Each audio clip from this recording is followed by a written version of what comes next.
Good morning students. Hello, कैसे हैं आप? मैं उम्मीद करता हूं कि आप सब खैरियत से होंगे। आज बच्चों हम जो पहला पाठ हमने पढ़ा था वह है चिड़िया जो। इसका हमने जो लास्ट वीडियो थी उसमें इसकी समरी की थी एंड इसकी व्याख्या की थी। अब हम यहाँ पर इसके क्वेश्चन आंसर्स की वीडियो बनाकर लाए हैं। तो बच्चों हम स्टार्ट करते हैं। इससे क्वेश्चन आंसर कौन कौन से हैं बच्चों, आप यहाँ पर आइए। प्रश्न अभ्यास पर आप आएंगे तो इसमें कविता से ये टॉपिक है, पहला पॉइंट है, टॉपिक है कविता से। तो इसी के आप यानी और भी इसमें टॉपिक जैसे अनुमान और कल्पना है, और इसके आगे है भाषा की बात है। तो हमें जो हमारे काम की चीज़ है, जो हम एग्ज़ाम में हमसे परीक्षा में पूछा जाता है, वो कविता से बेसिकली यानी जो चैप्टर पर बेस्ड जो सवाल हैं वही हमसे पूछे जाते हैं। तो बच्चों स्टार्ट करते हैं। पहला सवाल है हमारा, कविता से पढ़कर तुम्हारे मन में चिड़िया का जो चित्र उभरता है उस चित्र को कागज़ पर बनाओ। बच्चों इसके हमने क्वेश्चन आंसर हमें तैयार किए हैं ताकि आप उसको आसानी से कर सकें, कोई दिक्कत आपको ना हो। तो मैं उम्मीद करता हूँ कोई दिक्कत इंशाल्लाह नहीं होगी आपको। तो बच्चों हम स्टार्ट करते हैं।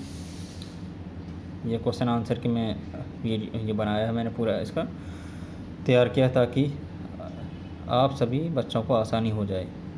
पहला प्रश्न, कविता पढ़कर तुम्हारे मन में जो चित्र उभरता है उस चित्र को कागज़ पर बनाओ।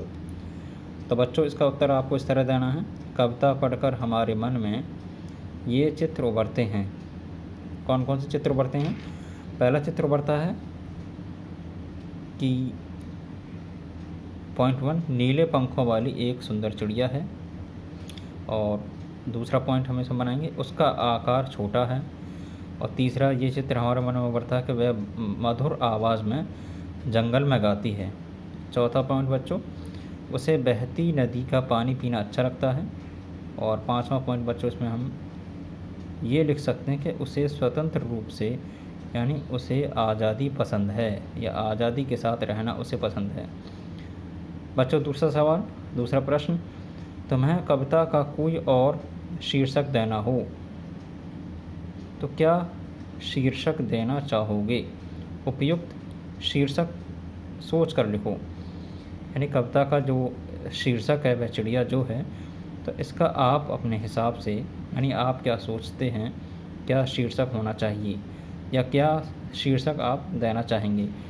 तो बच्चों यहाँ पर जो हमने इसका आंसर तैयार किया है कि कविता के अन्य उपयुक्त शीर्षक इस तरह से हो सकते हैं कि सुंदर चिड़िया, छोटी चिड़िया और प्यारी चिड़िया। ठीक है बच्चों। प्रश्न नंबर 3, इस कविता के आधार पर बताओ कि चिड़िया को किन किन चीज़ों से प्यार है। यानी इस कविता के आधार पर ये बताना है कि चिड़िया है उसको किन किन चीज़ों से प्यार है। तो बच्चों इसका उत्तर इस तरह से होगा, चिड़िया को दूध भरे अनाज के दानों, और मधुर स्वर में यानी मीठी आवाज़ में जंगल में गाना, और बहती नदी का पानी पीने से प्यार है। यानी ये सब चीज़ें उसको बहुत ही अच्छी लगती हैं। बच्चों क्वेश्चन नंबर 4 है कि आशय स्पष्ट करो। का, रस उंडेल कर गा लेती है। ख, चढ़ी नदी का दिल टटोल कर ले जाती है। तो इसका आशय बताना है, क्या इसका मायना है, क्या इसका अर्थ है, क्या इसका भाव है। तो का हम इस तरह से करेंगे, इसका उत्तर इस तरह देंगे कि रस उंडेल कर गा लेती है कि चिड़िया स्वतंत्र होने के कारण यानी आज़ाद होने के कारण अत्यंत मधुर स्वर में गाती है, अत्यंत मीठी आवाज़ में गाती है।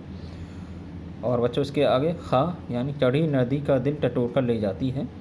तो इसमें आप बच्चों आपको ये करना है कि चिड़िया लबालब कहते हैं नदी का पूरी तरह से भरा होना, ऊपर तक यानी किनारों तक भरा होना, किनारों तक पानी के भरे होने को लबालब भरा होना कहते हैं।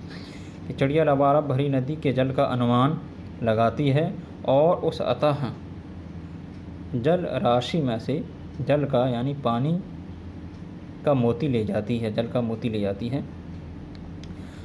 तो बच्चों ये तो कविता से ये प्रश्न है, कुछ ये प्रश्न थे और यही आपको अपनी नोटबुक पर करने हैं। इसके अतिरिक्त यानी इसके अलावा हमने एग्ज़ाम के पॉइंट ऑफ व्यू से यानी परीक्षा की दृष्टि से हमने कुछ प्रश्न तैयार किए हैं, तो वो आपके लिए इम्पोर्टेंट हैं। तो इसमें बच्चों आपको ये कुछ प्रश्न हैं, इनको भी आप देख लीजिए। कुछ महत्वपूर्ण प्रश्न। पहला प्रश्न है कि वह चिड़िया जो कविता के कवि कौन हैं। तो बच्चों वह चिड़िया जो कविता के कवि कौन है, ये आप सब जानते हैं। इसका उत्तर हुआ केदारनाथ अग्रवाल। प्रश्न 2, नदी के जल की बूंदों को किसके समान माना गया है।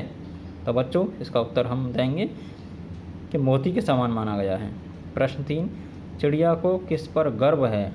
तो बच्चों इसका उत्तर हुआ स्वयं पर, यानी चिड़िया को स्वयं पर, अपने आप पर गर्व है। प्रश्न नंबर 4 बच्चों, चिड़िया कैसे स्वभाव की है। तो बच्चों ये अक्सर ही चीज़ हमारे सामने आई थी, हमने इसकी व्याख्या की थी, एक्सप्लेनेशन किया था इसका कि चिड़िया संतोषी स्वभाव की है। अब बच्चों इसमें ऑब्जेक्टिव टाइप प्रश्न हैं, बहुविकल्पीय प्रश्न, इनको भी देख लेते हैं। पहला प्रश्न है बच्चों, चिड़िया को किस से प्यार है। 4 ऑप्शन हैं इसमें, नदी से, अन्न से, वन से, उपर्युक्त सभी।